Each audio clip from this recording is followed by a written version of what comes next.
Indian Standard Time. In India, the longitude of 82 degrees 30 minutes east, passing through Allahabad, is considered the standard meridian. When it is noon on this longitude, the time is taken as noon for the whole country. This is known as the Indian Standard Time, IST. Parallels of latitude and meridians of longitude. Both longitudes and latitudes are imaginary lines drawn on the globe or the world map. The horizontal or the east-west set of lines on the globe are called the parallels of latitude. The vertical or north-south lines are called the meridians of longitude. Any place on the earth can be located with the help of these lines.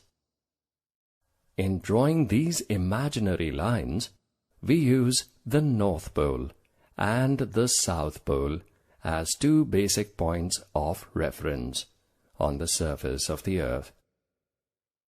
There are 180 parallels of latitude and 360 meridians of longitude.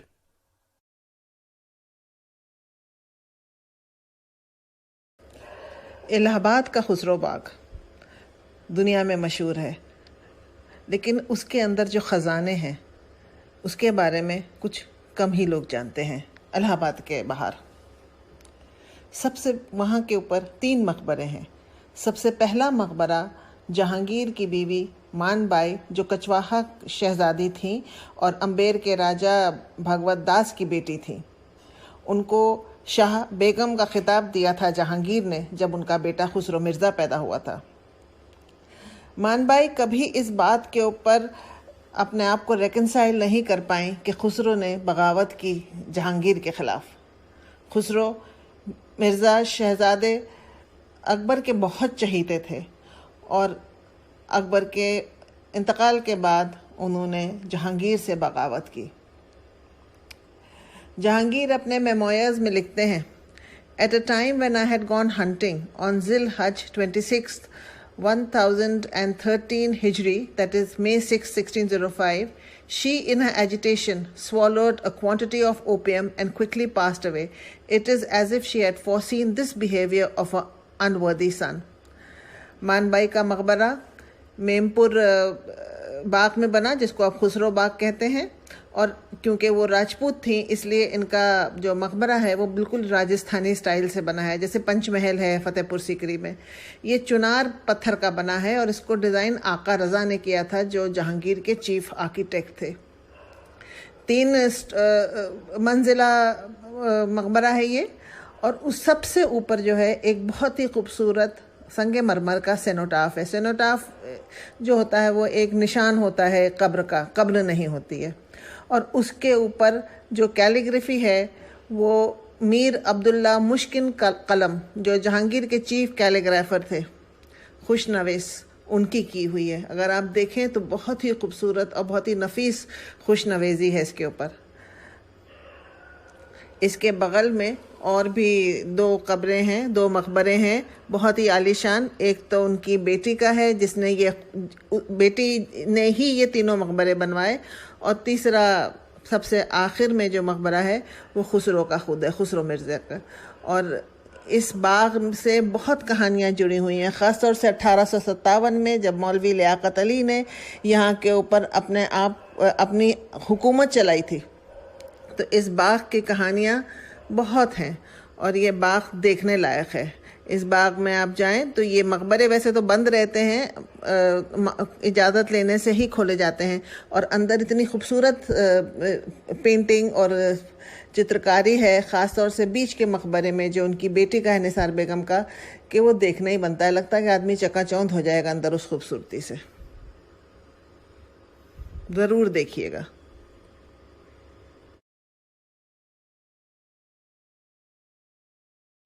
Welcome back to my channel. आज की इस video में हम खुसरो की revolt के बारे में discuss करेंगे जो कि उसने जहांगीर के अगेंस्ट किया था।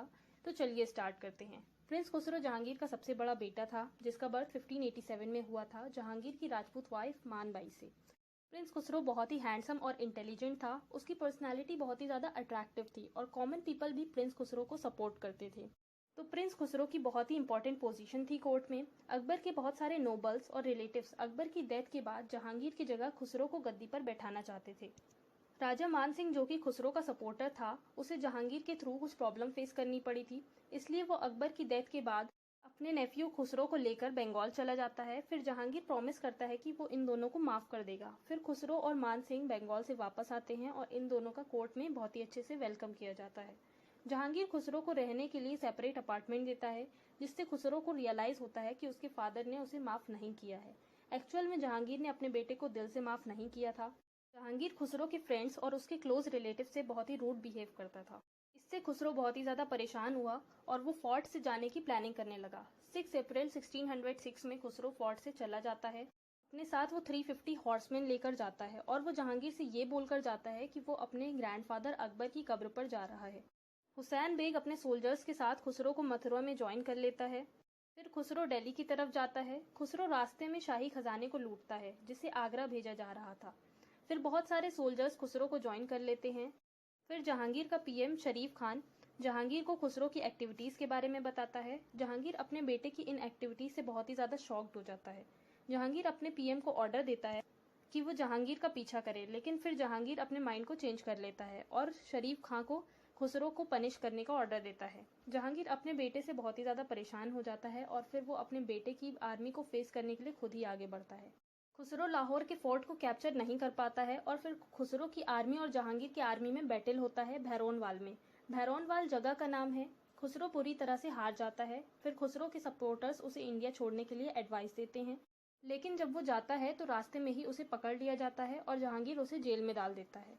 खुसरो के सपोर्टर्स को भी पनिशमेंट दी जाती है, उसके सपोर्टर्स को फांसी दे दी जाती है और फिर खुसरो को ये सीन दिखाया जाता है। तो गाइज ये था खुसरो का रिवॉल्ट। आई होप गाइज आपके लिए ये वीडियो हेल्पफुल होगी। अगर आपको वीडियो अच्छी लगे तो लाइक कमेंट शेयर करें और मेरे चैनल को सब्सक्राइब करें।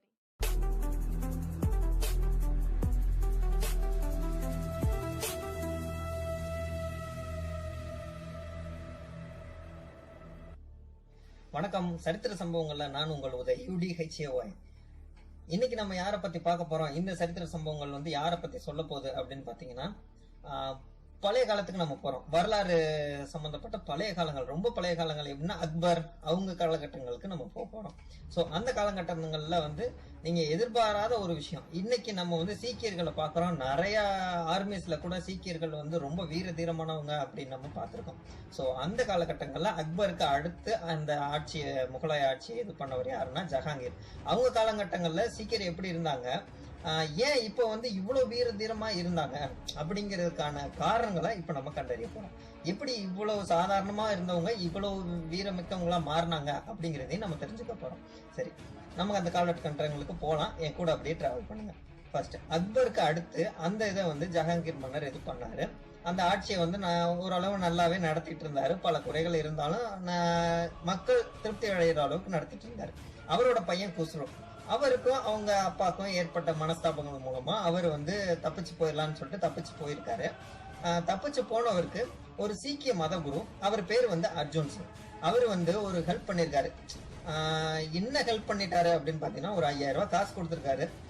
மேற்கொண்டு என்ன பண்ணிருக்காருன்னா, அவருக்கு வந்து வெளி போறதுக்கு தங்குறதுக்கு அவர் வீட்டுல வந்து இடம் கொடுத்துருக்காரு. அங்கிருந்து வெளியேறதுக்கும் அவருக்கு வந்து வழி சொல்லி கொடுத்துருக்காரு.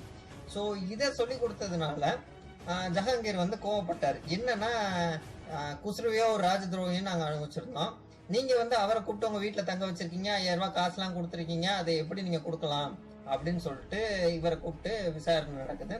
விசாரணையில இவர் என்ன சொல்லியிருக்காரு, மன்னர், நான் வந்து உங்களுக்கு எதிராலாம் நான் பண்ணல, நான் வந்து அக்பர் வந்து எங்களுக்கு எவ்வளவோ உதவி செஞ்சிருக்கேன், அவரோட பேரன் வந்து குஸ்ரு, அவர் எங்கள்கிட்ட வந்து கெஞ்சி கேட்கிறாரு ஒரு உதவின்னு கேட்கும் போது எங்களால தடுக்க முடியல, தவிர்க்க முடியல, அதனால நாங்க செஞ்சு கொடுத்தேன்.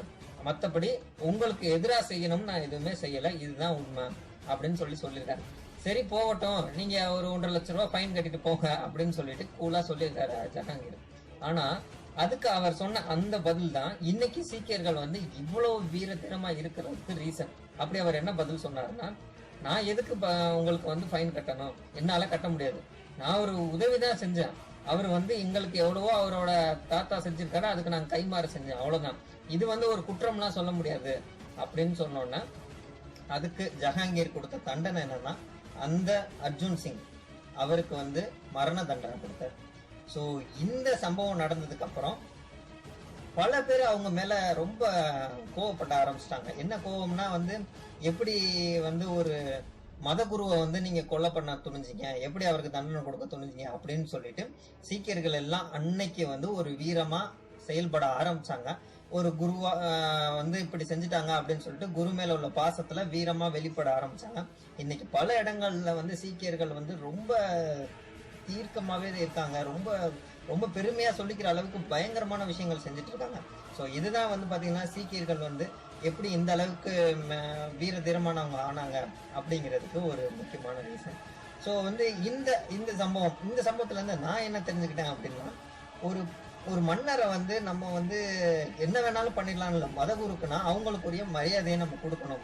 அப்படி கொடுக்கல அப்படின்னா நம்மளுக்கு அது ஒரு விதத்துல வந்து சரிவை கொண்டு வரும். அவங்க மூத்தவர்களா இருந்தா ஒரு விதத்துல அவங்கள மதிச்சு அவங்களோட செயலை மதிச்சு அதுக்கான இது கொடுக்கணும்.